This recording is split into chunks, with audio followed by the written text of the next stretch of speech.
जय माँ आदिशक्ति, जय माँ जगत जननी, जय माँ जगदम्बा। बजरंगबली के वैसे तो सैकड़ों प्रयोग हैं, उपाय हैं, जिसको करके लाभ लिया जाता है। आज आप सभी लोगों को हनुमान जी के पंचमुखी हनुमत कवच के विषय में बतलाऊंगा। बड़ा ही एक गोपनीय प्रयोग। पंचमुखी हनुमान कवच आपको सहज ही कहीं ना कहीं से उपलब्ध हो जाएगा, लेकिन पंचमुखी हनुमान कवच में भी बड़ा भेद है। कुछ लोग इसमें बड़ा खेल कर देते हैं।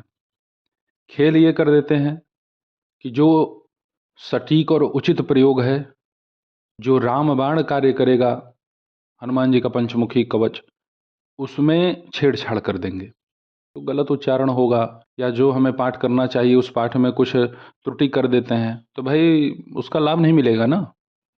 तो डिस्क्रिप्शन में आप सभी लोगों को मैं हनुमान जी के इस पंचमुखी हनुमत कवच को उपलब्ध करा दूंगा। हनुमान जी का जो आज आप सभी लोगों को मैं प्रयोग बतलाऊंगा वो बड़ा ही शक्तिशाली है। हर प्रकार के कलह क्लेश, हर प्रकार की विपत्ति, हर प्रकार की बाधा का पूर्ण नाश करने में पंचमुखी हनुमान कवच अति उत्तम है। अब भाई कुछ लोग कहेंगे कि हम तो गुरु जी इसका पाठ बहुत पहले से कर रहे हैं, कुछ समझ में नहीं आ रहा है।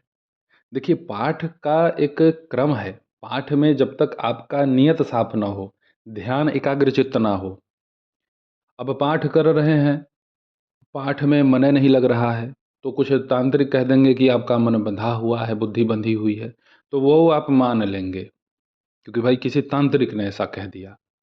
ये सब फालतू के चक्कर में न फंसा कीजिए। अपने मन को स्थिर चित्त करना है। खाना खाने के लिए मन कैसे एकाग्रचित्त हो जा रहा है, फोन चलाने के लिए कैसे मन एकाग्रचित्त हो जा रहा है, फालतू काम में लगे हुए हैं मन एकाग्रचित्त है, और जो ढंग का काम करना है उसमें मन एकाग्रचित्त नहीं हो रहा है, उसमें आप लगे बाबाओं का बात सुनने। देखिए, कुछ तो आदत होते हैं लोगों के जो गलत होते हैं, बुरे होते हैं। अब आदत मंत्र से थोड़ी ना सुधरता है, उसको तो स्वतः आपको सुधारना पड़ेगा। अब किसी की दिनचर्या खराब है, अब उससे कहिए कि भैया आप अपने दिनचर्या ये फला मंत्र पढ़ेंगे तो सुधर जाएगा, ये कहाँ से संभव होगा भाई।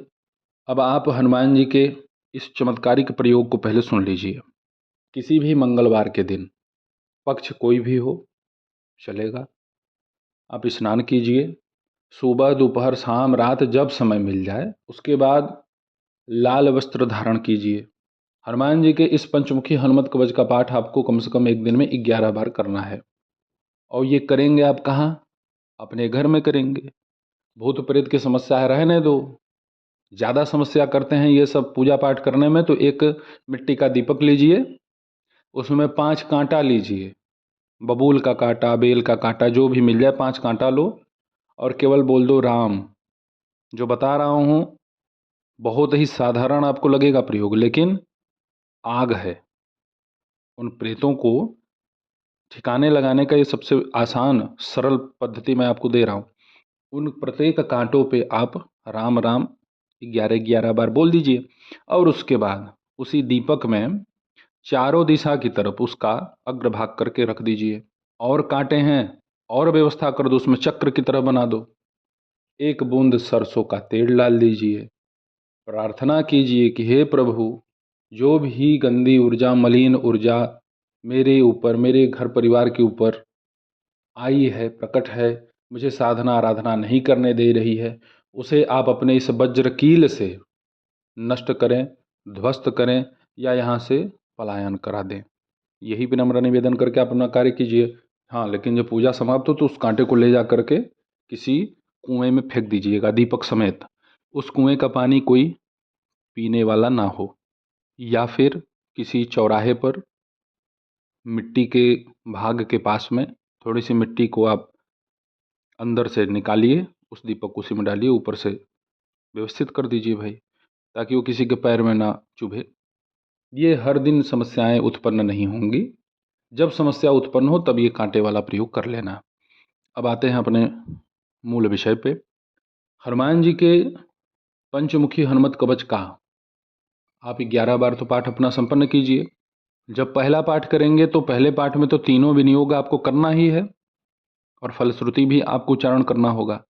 लेकिन फिर जब आप दूसरा, तीसरा, चौथा, पाँचवा, छठा, सातवां, आठवां, नौवां, 10वां, 11वां ऐसे पाठ करेंगे तो आपको उसमें ध्यान, फलश्रुति, विनियोग नहीं करना है। बड़ा ही शक्तिशाली इसका चमत्कारिक आपको प्रभाव देखने को मिलेगा। इस प्रयोग को आपको कम से कम लगातार 3 महीने तक करना है। कुछ लोगों को तो इतने दिन में हनुमान जी का ये पंचमुखी हनुमत कवच याद भी हो जाता है। और इसी में एक मंत्र आपको मिलेगा, ओम ह्रीं हरि मर्कट मर्कटाय स्वाहा। हालांकि पंचमुखी हनुमान कवच के प्रत्येक जो पंक्तियां हैं ये सब स्वयं में महाशक्तिशाली मंत्र हैं। प्रत्येक का अगर 11,000 बार पाठ कर लिया जाए तो क्या सिद्ध नहीं हो सकता है इससे। तो आप पूर्व दिशा की तरफ मुख करके हनुमान जी को गुड़ चना किशमिश जो मिल जाए उसका भोग लगाइए और एक जल का पात्र उनके पास रख दीजिए भैया, और अपना संकल्प आचमन इत्यादि करके हनुमान जी का यह पाठ संपन्न कीजिए। जिनका विवाह नहीं हो रहा है वह घी के दीपक में एक चुटकी हल्दी पाउडर डाल दें। जिन्हें भूत प्रेत की समस्या है वो सरसों के तेल का दीपक जला करके उसमें एक जायफल डाल करके चतुर्मुखी बाती का प्रयोग करें। 4 मुखी बाती उस दीपक में आपको जलाना है। जिसके यहाँ बहुत ही प्रचंड शत्रु बाधा है, कोर्ट कचहरी केस चल रहा है और सही है आपका उद्धार कल्याण हो ही नहीं रहा है, गलत है तो मत कीजिएगा और फंस जाएंगे आप। जो निर्दोष है, जो सही है, ये सब प्रयोग उनके लिए ही है। तो ऐसी अगर स्थिति बनी हुई है तो आप चमेली का तेल लीजिए। चमेली के तेल में आप 5 लौंग डाल करके हनुमान जी के इस पंचमुखी हनुमत कवच का पाठ संपन्न कीजिए। दीपक ही केवल बदलेगा, क्रियाएं तो सभी वहीं रहेंगी। और एक खास बात बतला दो, अगर भूत प्रेत बाधा में अगर आपके यहाँ मरी है, अगर आपके यहाँ कोई बहुत ही प्राचीन पूजनीय कोई ऊर्जा है जो अब भोग लेना चाहती है और उसे आप हटा नहीं पा रहे, या कोई तांत्रिक नहीं हटा पा रहा है, कोई कहता है कि हम मसान की ऊर्जा है, उसके लिए आप एक दीपक में 11 बाती का प्रयोग करें और उसमें घी, सरसों का तेल और तिल का तेल तीनों का मिश्रण होगा और उसमें आप कम से कम 11 दाने काली मिर्च के डाल दें। काली मिर्च का दाना होता है, सहजता से आपको मिल जाएगा, उसे डाल दीजिए। और जब आपका यह दीपक जल जाए अच्छे तरीके से तो चतुर्मुखी ही बाती जलेगी। जब आपका पाठ पूर्ण हो जाए तो उसको उठाना है और ले जाके किसी चौराहे पे एक तरफ रख दीजिए। ये मसान की जितनी भी ऊर्जाएं होती हैं ना, इनका कनेक्शन केवल चौराहे से ही है। ये आपके घर में ऐसे आती नहीं है, किसी ओझा सोखा बैगा तांत्रिक के ही माध्यम से इनको आपके घर में प्रवेश कराया जाता है। बड़ी शक्ति का अगर प्रयोग आपके ऊपर करा दिया जाता है तो फिर ये मान के चलिए कि उसको शीघ्र अतिशीघ्र आप नियंत्रित नहीं कर पाएंगे। बड़े बड़े बाबा भी नहीं कर पाते हैं।